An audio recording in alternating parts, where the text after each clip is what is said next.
there is an obsession, isn't there, with really stopping valgus with ACLs. And we're quite obsessed about that. And certainly in my mind, what we forget is it's probably actually the translatory stress in a shallow flexion angle along with the valgus moment, and we need to emphasize that rather than angle, which is probably actually creating the load.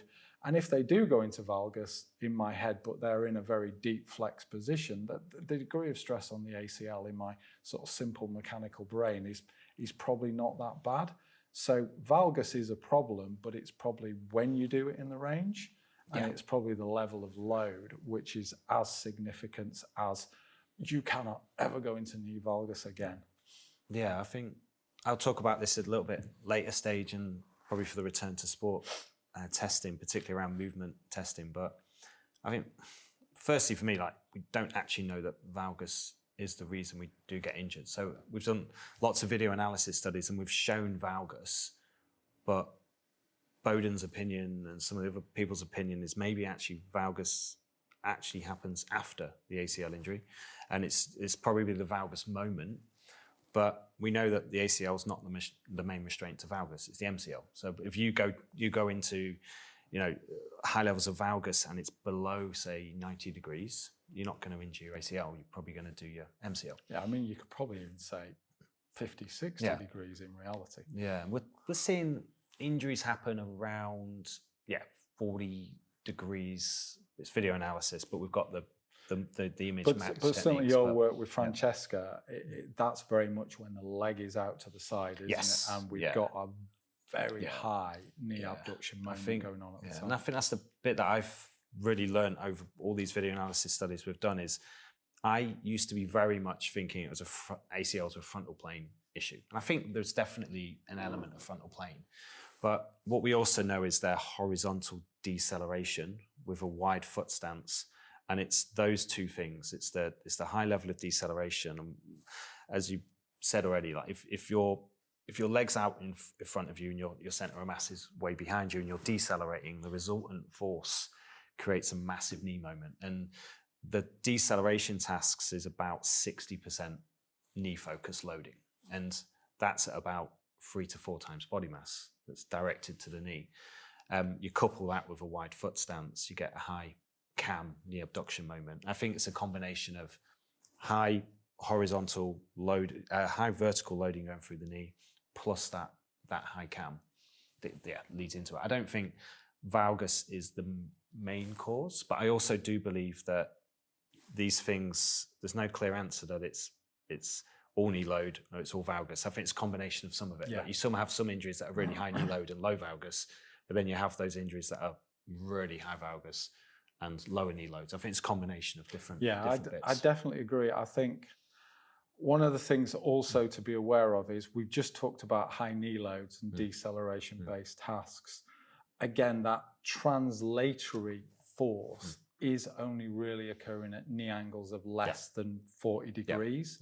So again, what we need to be really clear of, in case some of our orthopedic colleagues are listening and they're suddenly banning all deceleration tasks, is if they are decelerating appropriately, and you're going to no doubt talk to this later in the second part, is we are emphasizing decelerating with flexion to decrease the anterior translation.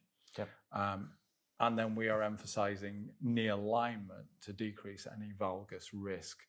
So we're acknowledging both the risks when we cue.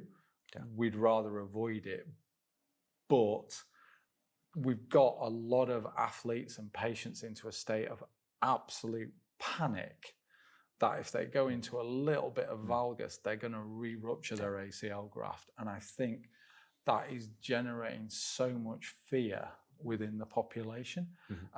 There's certainly hypotheses around essentially consistent micro trauma to the ACL is probably one of the underpinning mechanisms because of the inherent mechanical strength of the ACL and even the graft. It takes a massive force to break the ACL.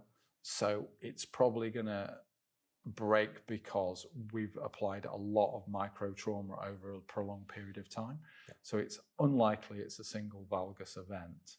It's probably a lot of repetition. And that there was a great biomechanical study, LIPS, way back when, where he looked at taking a cadaver and he put 3 times body weight load in that classic valgus rotated position. And it took in excess of 30 to 50 repetitions to start to see microtrauma.